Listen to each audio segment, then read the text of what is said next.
What's up? I'm Jeremiah from Music Insider TV, and we are here with Lorna Shore. How are you guys going? I'm good. How are you doing, man? I'm good. We're doing great. We're doing great. We're doing great.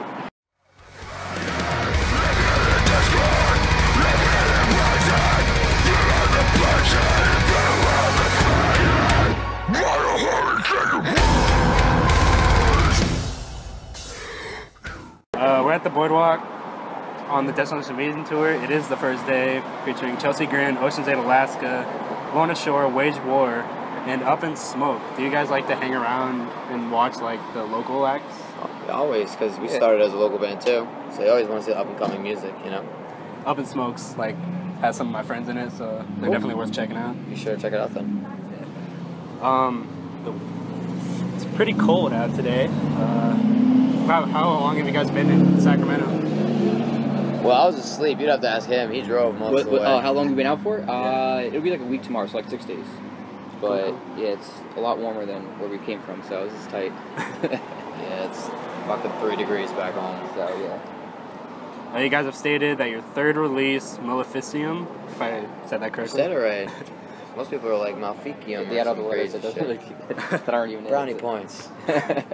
You said it was the starting point of Lorna Shore. What separates that EP from your previous 2 releases? I think we just kind of did what we wanted to do, as opposed to like being conscious of everything else that kind of was going on. And with this release, we kind of just knew exactly what we wanted to do, wrote the music we wanted to write, and I think from that point, we just like built off that. So that's how I feel like it's the beginning for the band, because we weren't really like limiting ourselves, I guess. That's the best way to put it. Maleficium was released on Vagrant Records, and then Psalms was on Density Records. Yes. Are you guys like signed to a current record label for another release? Not right now. We're not signed to a label right now. We're just kind of touring and seeing what's available. So. Can you guys describe like what your first full-length Psalms is all about? What, with music or lyrics? Both. Well, each song is basically like, well, it's different. Most people like to put out a concept album, and I'm not really about that. I have a very sporadic mindset, and I have a lot of things that kind of bother me. But, you know, I run everything by them just to, because everybody has to agree with what I have to say. But, you know, I have a song about being super depressed and only being in your room and having no other outlet or having anywhere to go and just, you know, hanging yourself or failing to kill yourself. I have another song about being in a car accident with your family and they're all dead in the car, and the car's slowly burning around you, and you're left with recollection of life and shit like that. So each song's pretty different, and I try to not have them all be based on the same thing, like all about aliens or all about like beating up ex-girlfriends or whatever it is that most people write about, I guess, or to think that most metal writes about. I mean, but yeah, I try to mix it up a little bit, you know. Oh yeah, I guess to add to what he was saying, musically, I think we just wanted to go for like a darker vibe on the full length. We want to go for more like aggressive, heavier, technical. We just want to just branch off where we were at previously and just kind of like turn it up to like 15, I guess. And that's kind of what we tried to do, I guess. And who knows if we did it or didn't, but that was our attempt. We don't even know if we did it. You guys released a new single in November called Absolution of Hatred. Is that part of an upcoming album or EP? No, I don't think so. Just a single?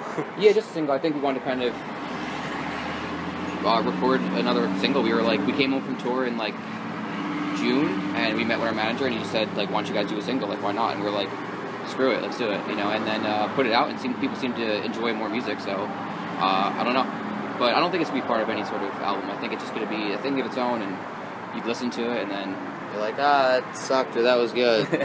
Whatever you want to say, or whatever. But no, to answer the question, not gonna be part of an album. At least I don't think so. I mean, I'm 98.75% sure it's not gonna be part of an album. Exact math right there. Are you guys currently working on new music? Yes, we're working on new music. We're aiming to go to the studio in the spring to record some new music, so we'll see how that comes about. What are you guys' view on like people judging bands by like their stage appearance rather than music? I haven't quite been judged by the way I look yet. I mean, stage appearance. I don't know. I don't quite understand. I mean, I guess we put out a music video, Godmaker, and people automatically thought that we were like atheist or all this crazy shit, which, I mean, really, people like to make assumptions when they first see things because, again, people judge within the first 30 seconds of seeing something, and I, too, am guilty of it. I mean, but I don't know, it doesn't really, I'm not going to let it bother me, because hopefully they'll come out and watch us play and get the vibe and see and come talk to us and see we're not what, you know, prejudgments, I guess, are made to be. So I don't really mind it, you know.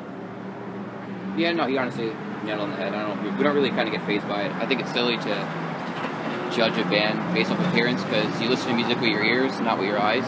So I think that's kind of silly to go based off how somebody dresses or looks or how they. If they can play music, they can play music. I don't care what you look like. You can be. I don't know. Who cares? Like just. I care about what you sound. I don't care what you look like. So I don't really care if people judge us otherwise. But yeah, it doesn't really faze us to be completely honest. Video killed the radio star, man. You're too young for it, but I think we're too young for it too. I know what it is though. I know what it is. She'll tell you, video killed the radio star. That shit fucked everything up. The Beatles were ugly as shit, man. I think they were, and maybe half of them probably. Ah, they all look the same anyway. Never mind. Well, they're all probably they all look like coconuts. Coconuts with hair. What about your views on people like stealing music? I mean, I was a little shit too one time, and I didn't pay for any of my music, but like people don't realize how much work goes into writing music. I can't really speak for the writing part because I don't write the instruments, I just write the lyrics, but he'll tell you it's like hours and days and months and just sweat and blood and frustration, and it's like, oh my god, so much time and work, and then you get kids that are like, yo, where do I get the album for free? And you just want to be like, oh my god, do you not realize what we did to like do all this stuff? And it's crazy. It's, you know, I wish more people would realize how much it affects bands and how much it really just kind of fucks you over, especially the first week, because your first week is the most crucial thing ever. That's where Paul Walker, rest in peace, right? Yeah, people, that first week is really, really crucial. That decides what really tours you get on, you know, how many people really pay attention to you, and people just don't realize, you know, shit seems for free because the internet makes things so accessible, but it really hurts the bands. But, you know, if there's anything I could say, support the band.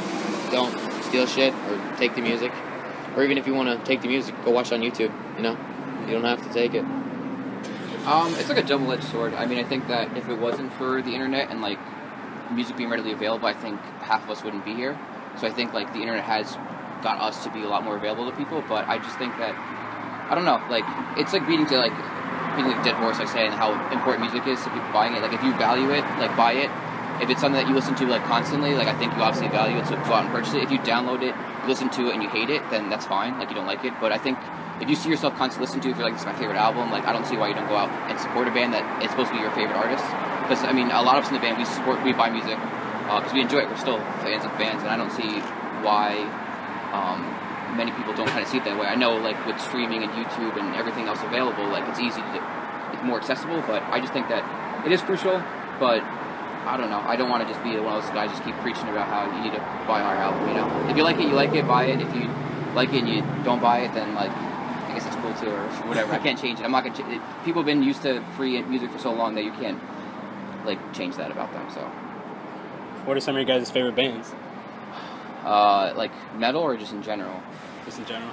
Alright, well, I guess metal-wise, like, I listen to, like, bands like Behemoth, like Necrophagist, Faceless, Black Dahlia, and then, like, I like a lot of, like, non-metal music, like electronic music. I like pop artists like Taylor Swift. I do like Taylor Swift a lot. She's tight. She's a babe. She's a babe. She is. No, I don't know. We like diversity. Like, a lot of us listen to other types of music. You know, like, they listen to, like, rap in the band and other stuff. But me personally, like, I listen to predominantly, like, metal and stuff. But yeah, like, the bands I just mentioned are probably some of my favorite bands. Kind of basically the same thing you said. I listen to metal, like, when I'm working out and whatnot. I like Acrania, one of my favorite bands. A little shout out. I like, actually, one of my newly favorite bands is Ocean State, Alaska. They're pretty good. I like some local bands actually from my area or around the area. There's this one from, I think they're based out of Philadelphia, called Kawanashi. They're pretty fucking heavy. They have a really unique vocals. Another band from New Jersey, they're called Illusionist. They're, like, up and coming. They're sick as fuck. They're really really, really sick, and they're a good band on top of it. As for not metal, I like J. Cole. I don't know. I like anything. I really like anything, you know. I like the new 50 Cent. That's my shit. I like the Strokes. That's some like rock. Strokes are awesome. Adam from Oceano just got me into this band called Purity Ring. Yeah, we've listened to that a lot. That's tight. Pretty good. If you're into like girls singing over electronic music, like Chelsea. You want to get judged on the internet real quick? Just talk about how you like that. It's tight though. Let's check it out. Purity Ring. Like it. But yeah, anything. Yeah, when you play metal and you tour, like playing on metal, like I still enjoy it. I think we're fans of it, but you also want to break from what you do constantly. Like you're writing music, you're playing this music, you want like to listen to something that's completely different. And we still get excited about when bands that are metal or in our subgenre put out albums, so we get excited to listen to them. But I think we also just separate ourselves from that because we're always around it. So. Oh yeah. While you guys are on tour, what activities do you do rather than play a show? Sleep a lot, eat. Sleeping's fun. I like sleeping. I like smoking a lot of weed. Yeah. I smoke weed. He writes a lot when we're out on the road.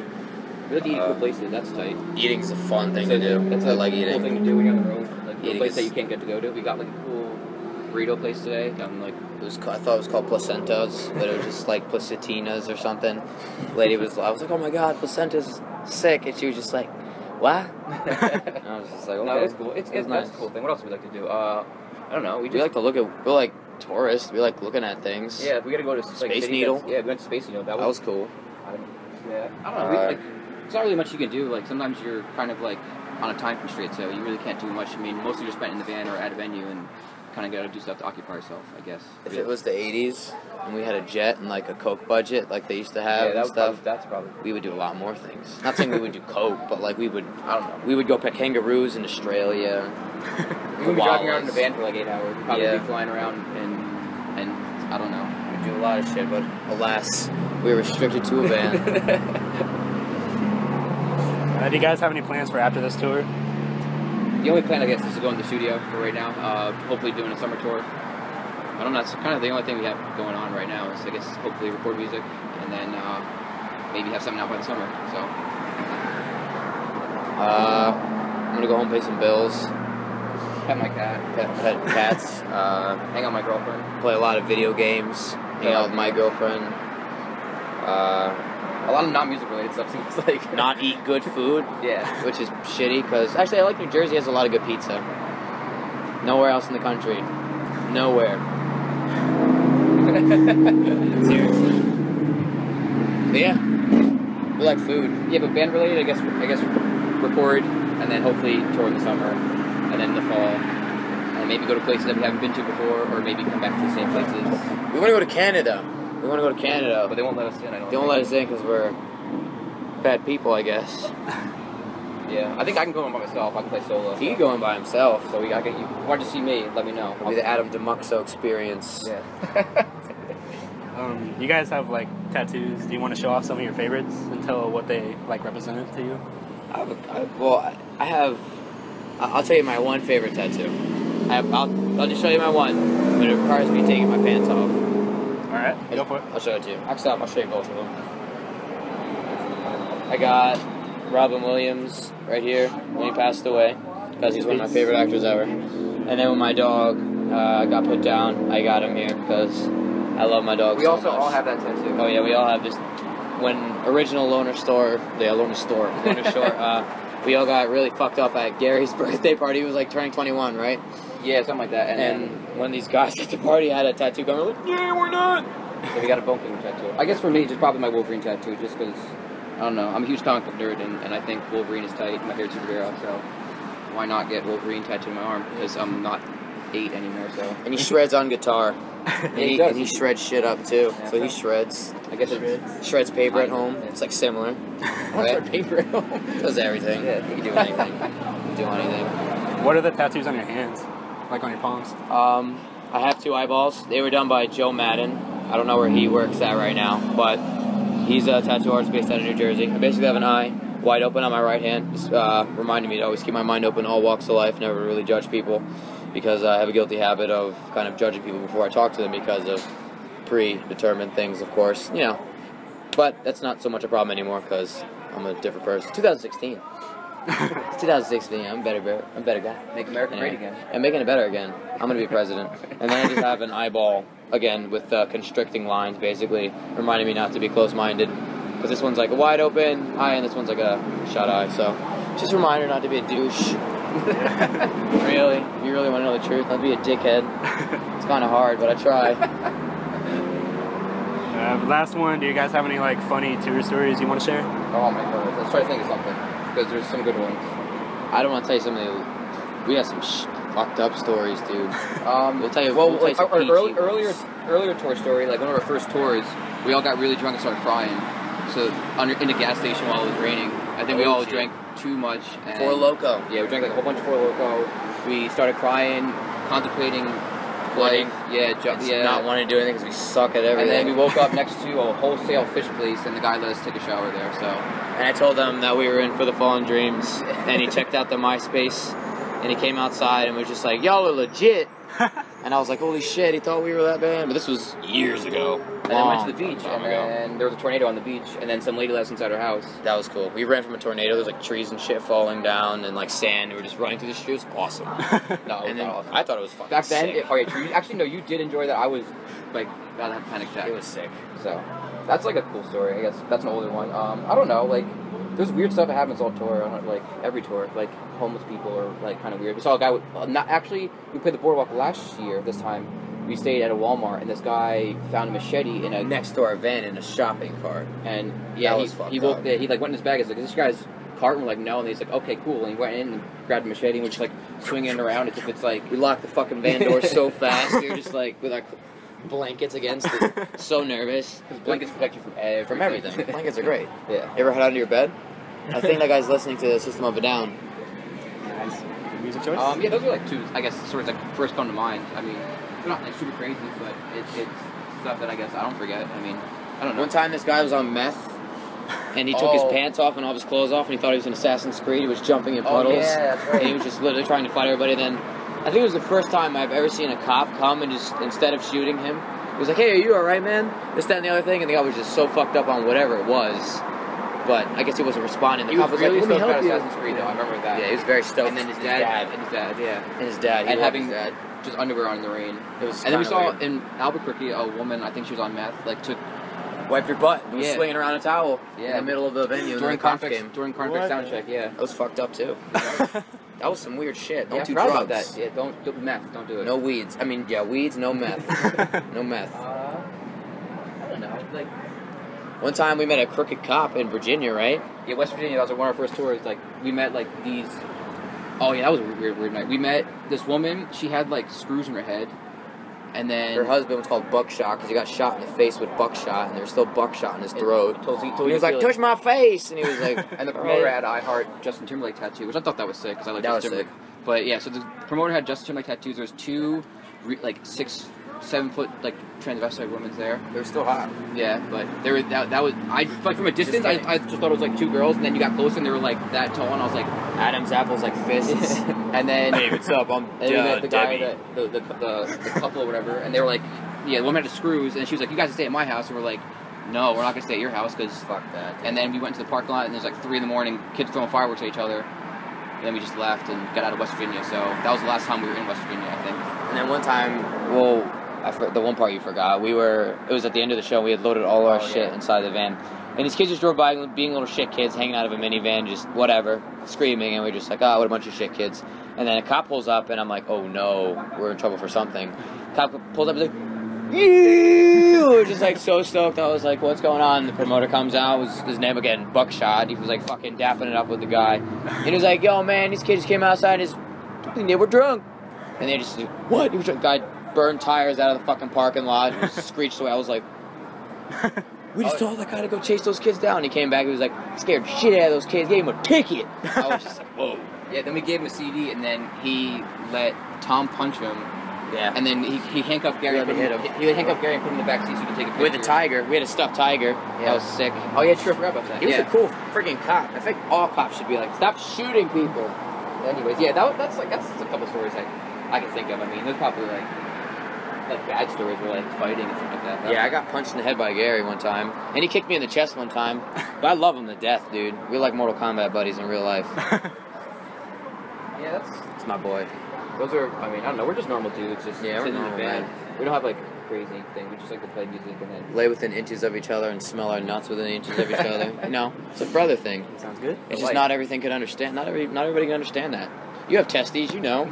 Don't shower for 2 days, you'll know. Little cheese action. Little cheese action. That's fucked up, right? That is like on the road though. You can cut that out. This has been Music and Saturday TV with the guys on Lorna Shore. Signing out. Yeah.